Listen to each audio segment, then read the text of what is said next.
Hello, I'm CJ Werleman, and this is episode number 48 of Channel the Rage.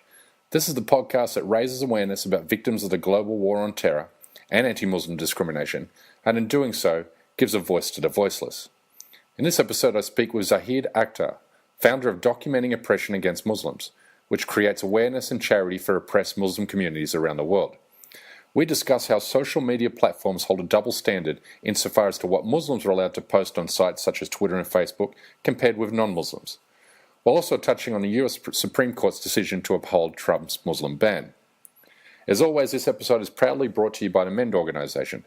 MEND represents Muslim engagement and development, and they work with the UK government to tackle Islamophobia, so please visit their site at www.mend.org.uk or follow them on Twitter at MENDCommunity. We also strongly recommend Cage UK, which is an independent advocacy organisation working to empower communities impacted by the global war on terror. You can learn more about Cage by visiting www.cage.ngo or follow them on Twitter at UK_Cage. Also, please pick up a copy of the newly released book Q&A with an Islamophobe by Sadiq Bazawala. He debunks 200 of the most commonly deployed anti-Muslim tropes.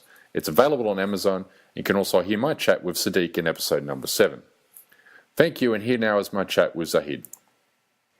Hi Zahid, welcome to the Channel of Rage podcast. How are you this evening? Thank you, CJ. I'm fine. Thank you very much. How are you? Yeah, great, mate. Great. That's as I said off air, great to finally get a chance to speak with you. Obviously, follow your Facebook account closely. You post some really relevant stuff, which is happening, particularly injustices against Muslim communities around the world. For my listeners, Zahid's website is Documenting Oppression Against Muslims. It can be found on Facebook and also on Twitter. Recently, Zahid, you reached out to me and said that Facebook had taken your page down with no explanation given. But then, 24 or 48 hours later, it was back up. Have you been told what happened? Initially, we've been having this problem where random posts will be removed, but they wouldn't tell us which posts were removed. So we would just get a standard message, oh, one of your posts have been removed. But last week, they sent this message saying that you, as a group, do not follow the Facebook policies, but it doesn't expand on what exactly what was the breach of their policy. Mm-hmm. And from there on, our page just became unpublished. I've made a standard appeal, like appealing their decision, asking them why was it unpublished and what are the violations that we have made, or why is it that which policy goes against the rules. And that's when I reached out to you and others as well to see what we can do. But then after you made a status, when you posted on Twitter, tagging Facebook in and others as well, others have been writing in as well to Facebook explaining like why was that page taken down. And then next thing you know, we got a message saying we made this. We unpublished your Facebook page in error, and then we just clicked OK, and next thing you know, it was back up again. Oh wow! Oh well, I'm glad if that my tweet helped get your page back up in some small way. I think it definitely helped because it's public accountability, isn't it? Exactly. And there's one word for it, and it's censorship. Because what we post is no any other different than mainstream media post. Exactly. So, for example, if a Muslim has been killed in India, for example, because of cow slaughter, mainstream media post that all the time. But for some reason, when a project is run by Muslims or they don't follow the government narrative or the Western narrative, that's when they like really clamp down, and it just doesn't add up at all. Yeah, I think we definitely live in a world today where there's two rules for two peoples, one for non-Muslims and one for Muslims, and that carries through counter-terrorism policies, whether that's prevent, whether you're walking through an airport. When I go for an airport, I know there's a different level of scrutiny, and it's applied to me as it's applied to you, Zahid. Yes, I can imagine, because as yourself as a journalist and what you post as well, all that information is available to them at hand. But for us as Muslims, I think it's that's leading on to why we started this page or this project in the first place. Is we needed somewhere like a portal to see what's going on and post what's going on that's central for Muslims, whether in Europe or in America or in Asia or even in the Middle East. And for some reason, when Muslims take ownership of a project or want to take lead, there seems to be like it really hits a nerve for some people, and we just find that baffling as to why that is. And because I think it's because they want the control factor, and they want to control the narrative, and because we have no interferences, or we have no relationship with the government or other mainstream media. That's when we see there's more heat on us, as you can describe it that way. Yeah, exactly, and that's I speak about this a lot. In confronting Islamophobia, there is an importance for non-Muslim allies to fight that fight, because when as you pointed out, there is a double standard for Muslims. If Muslims are seen to be protesting too fervently, for example, let's say against counter-terrorism laws or for Palestinian liberation rights, that puts a Muslim in the crosshairs of counter-violent extremism programs. And so there's only so far a Muslim can push against structural Islamophobia, but a non-Muslim like myself can actually go further. That's true. Yes, that's true. I mean, here in the UK, you mentioned prevent. Mm-hmm. Prevent here is basically the policy from the cradle to the grave. Basically, if a Muslim is playing with a toy gun, for example, that someone's got them as a present.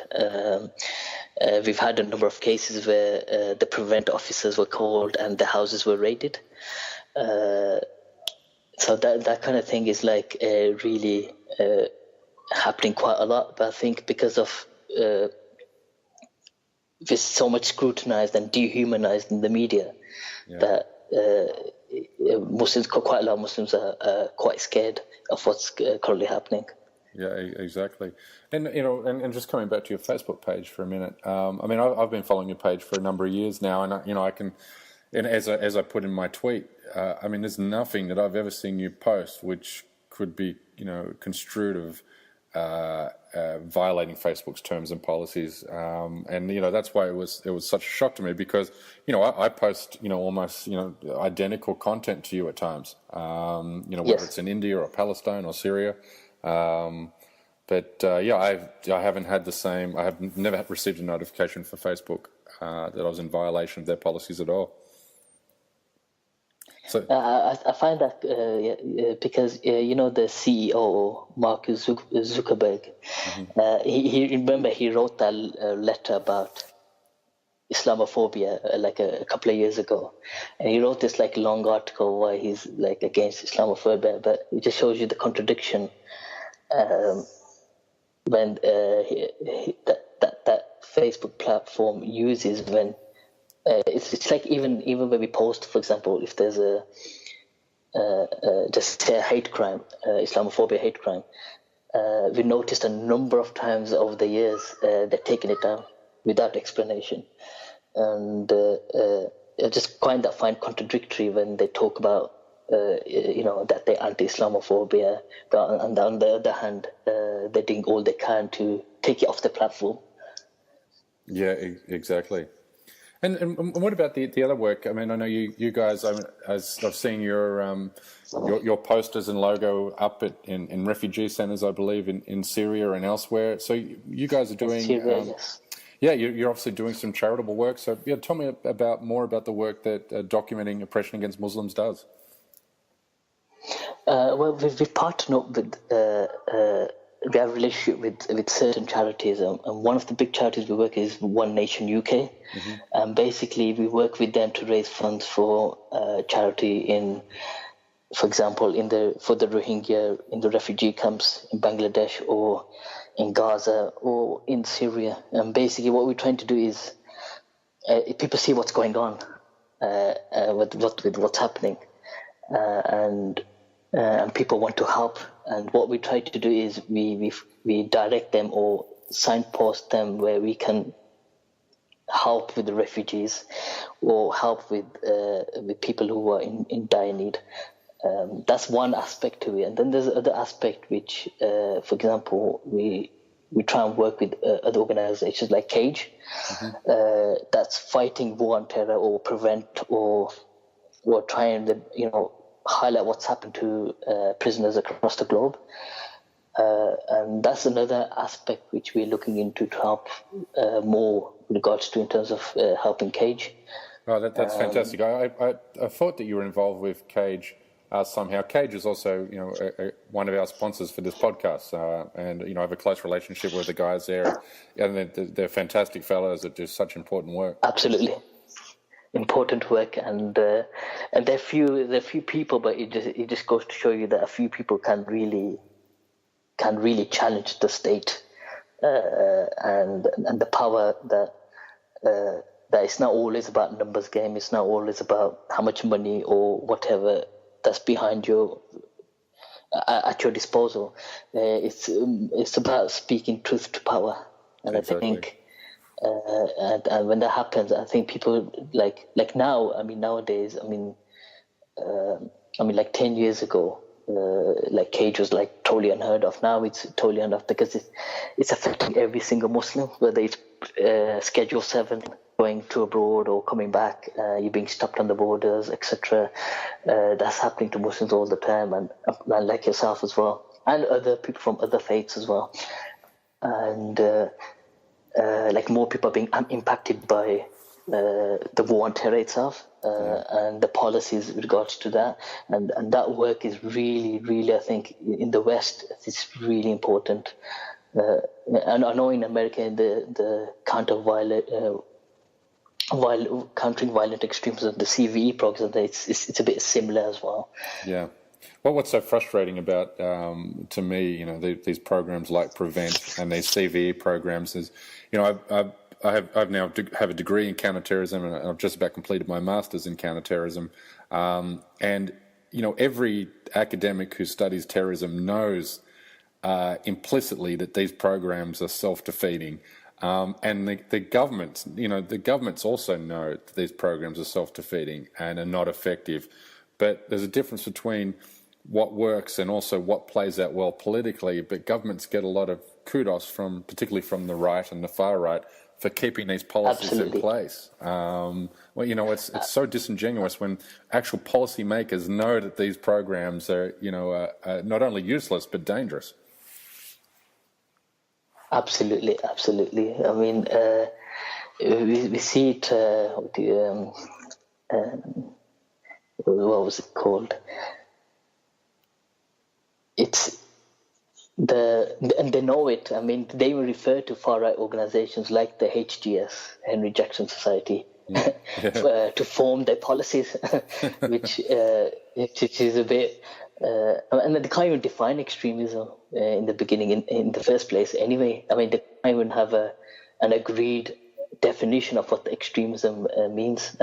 We moved on from terrorism now. It's all about extremism now, and I think what's seen as normative Islamic practice is now seen as extremism for some reason, and that's where you see all these mass referrals to Prevent or to government agencies, just, because a Muslim girl is wearing a hijab or so and so went to the mosque or whatnot. And it's basically, it's no different really. It's on a subtle level. It's no different to what the Chinese are doing to the Uyghurs. There it's more brutal and and really on the ground. Here it's more, at the moment, it's more subtle. Yeah, exactly. And I think the difference is Western governments are still using a form of like liberal Islamophobia, if there's such a term, or leftist Islamophobia, where someone like China is using, a far right form of Islamophobia. Whereas far right Islamophobia, it's about eradicating or ethnically cleansing, Muslims. Leftist Islamophobia is about, making quiet conformist Muslims. Absolutely. Absolutely. And that's why the left is, can be equally complicit with Islamophobia as the far right. Yes, it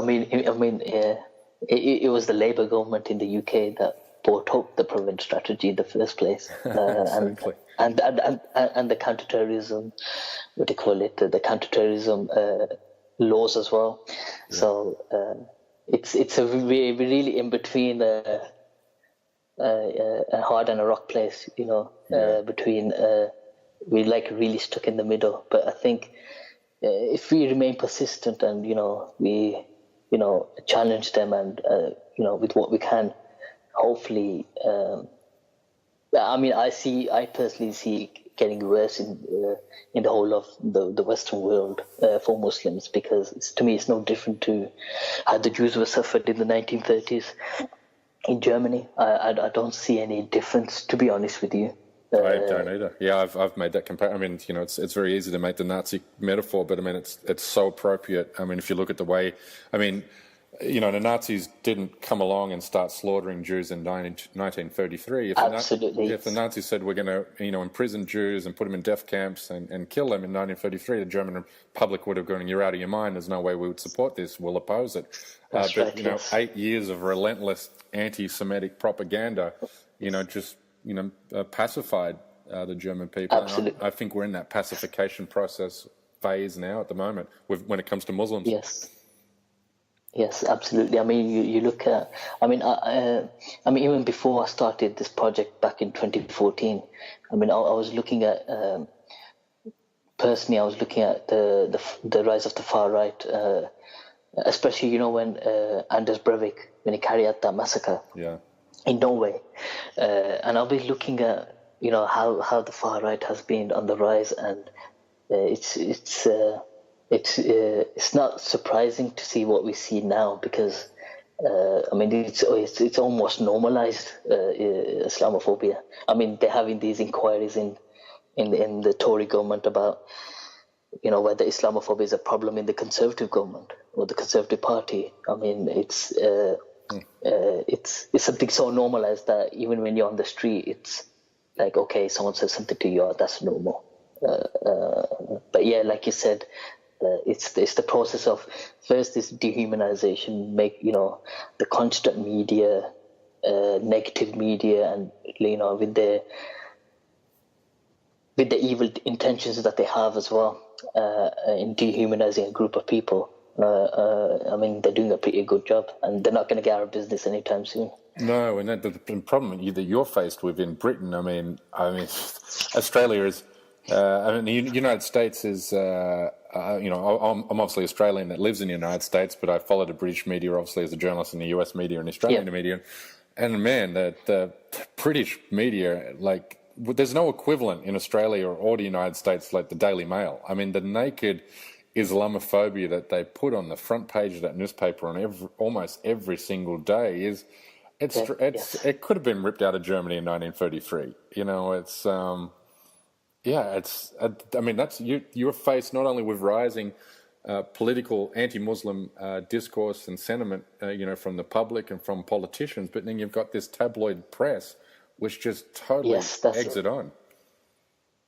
Absolutely, and that's where you see people, whether you're, in your local doctor surgery, or whether you're in hospital, or whether you're traveling and whatnot. That's when you see Islamophobia has increased greatly over the years on the ground, and it's getting out of hand. And I think the government they're trying to tackle far right extremism. Which is good, but I think, in all honesty, it's just to say, that we are doing something really about it, even though the government want to impose on Muslims, what their version of Islam should be. like state-approved Islam, like what France wants to do. The French president, what he wants to do, he wants, his own version of the Quran. He wants a Grand Mufti of France. So basically, that's in line with French secular values or liberalism, whatever you want to call it. And yeah.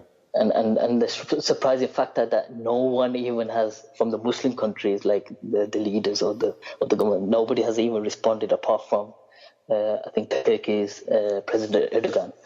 But nobody else has really said anything. So it just goes to show that it's, whether it's in the East or the West, it's really kind of like it's tough. I mean, you even get anti-Muslim hatred even in Muslim countries, by the way.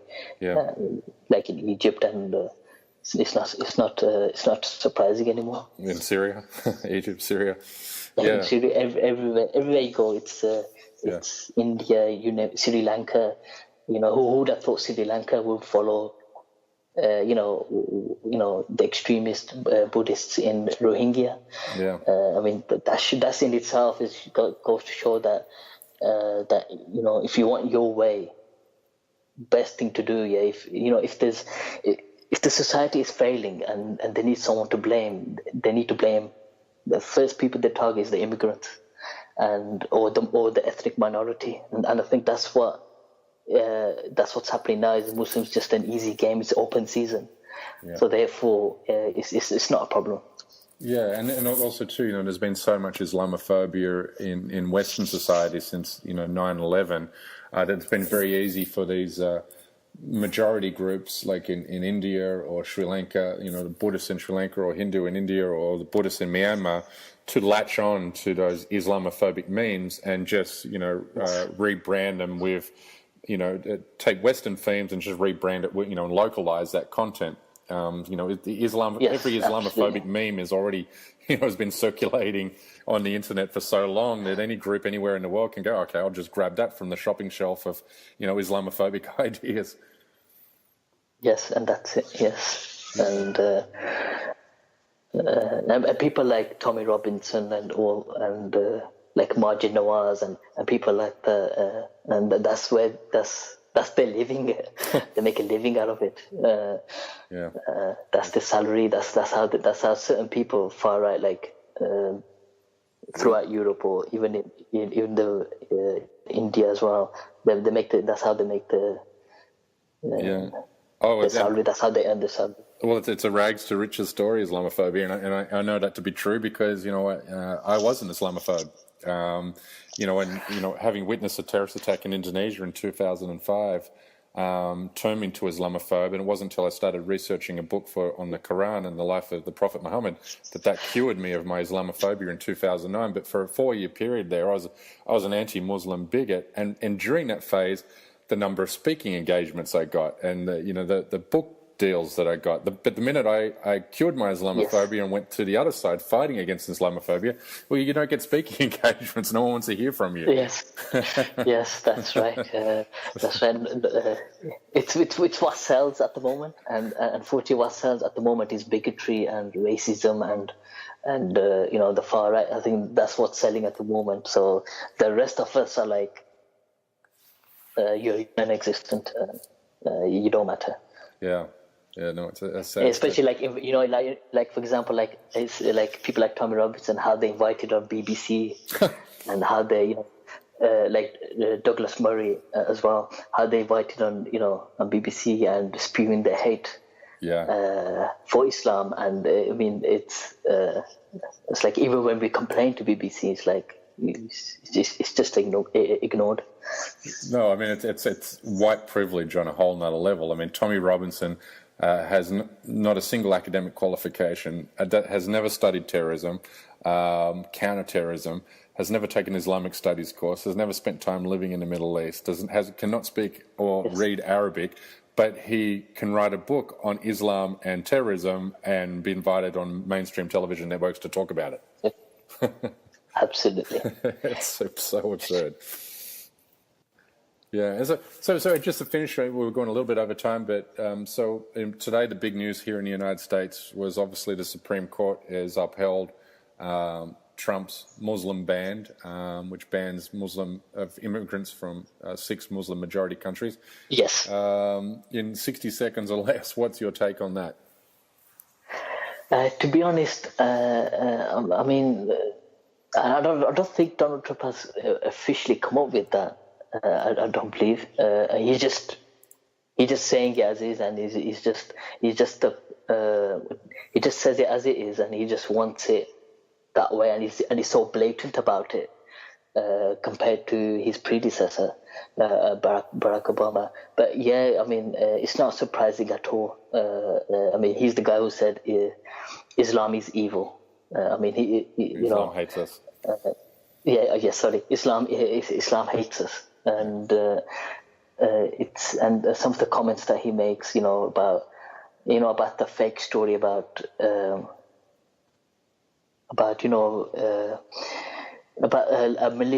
certain militia, using bullets with pig's blood on and whatnot. So that kind of language, I'm really not surprised that they're doing it, because, and I know the Supreme Court has upheld its decision, the government's decision, but I don't see a surprise at all whatsoever. I mean, to me, it's